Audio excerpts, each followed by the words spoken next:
Hello friends, welcome to Audiobook Daily. Today we'll talk about How to Do Self-Love by Diana Mikas, published in 2023.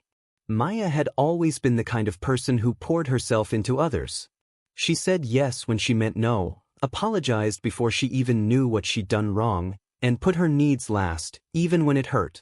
One evening, after another exhausting day of pleasing everyone except herself, she sat alone at her dining table. Her phone buzzed with messages, requests, demands, expectations, but for the first time, she didn't reach for it. Instead, she whispered, "I don't know who I am anymore." And that was the moment everything changed. That night, Maya stumbled onto a book recommendation, How to Do Self-Love by Diana Mikas. Something about the title felt like a lifeline. Simple, clear, exactly what she'd never learned.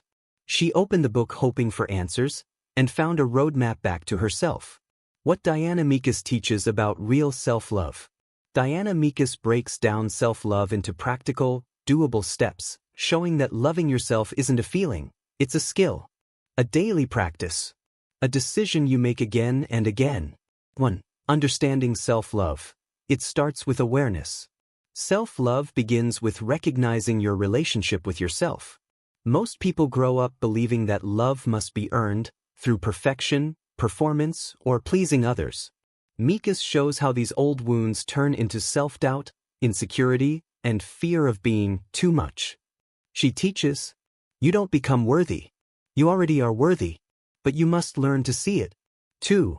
Healing emotional blocks. We carry emotional baggage, past breakups, childhood wounds, betrayals, but rarely unpack it. Mikas explains how these unresolved hurts build walls around the heart. She introduces tools like breath work to calm emotional storms, inner child healing to address old wounds, energy clearing to release emotional heaviness. Healing isn't about forgetting the past. It's about releasing its power over you. 3.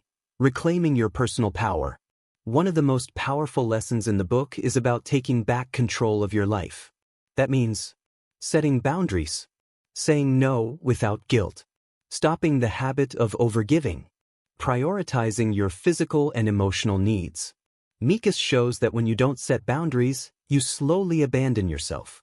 But when you protect your space, you tell the world, and yourself, I matter. For loving your body, mind, and energy. Self-love is not just emotional. It's physical and energetic too. She encourages practices like daily grounding rituals, nourishing food, rest without guilt, movement that feels joyful, not punishing. Your body listens to every word you say to it. So speak kindly, feed it lovingly, and treat it gently. 5. Rewriting your inner dialogue. Your mind is constantly talking. The question is it supporting you or sabotaging you? Mikas teaches how to replace judgment with compassion. Replace fear with self-trust. Replace negative affirmations with empowering ones. You become what you repeatedly tell yourself. Self-love grows through your inner voice. 6. Attracting healthier relationships. The book makes one truth very clear. You teach people how to treat you by how you treat yourself. When you raise your self-love, you stop chasing validation. You stop accepting crumbs. You attract people who respect, value, and honor you. Self-love changes your entire relationship landscape. 7. Choosing yourself every day. The final message is simple. Self-love isn't a destination. It's a daily commitment. Even on the days you feel broken, tired, or insecure, you can still choose you. Maya's transformation. Weeks passed, and Maya slowly practiced the steps from Diana Mikas' book. She started small. A 5-minute morning ritual, a gentle no, a moment of silence before reacting. One day, as she sat again at that same dining table, she realized something had shifted. Her phone buzzed with messages, the usual requests and demands, but this time, she didn't feel overwhelmed. She felt grounded. She felt calm. She felt present. Instead of automatically pleasing others, she closed her eyes and asked, "What do I want?" That simple question had once felt impossible. Now it felt like freedom. Maya didn't transform overnight.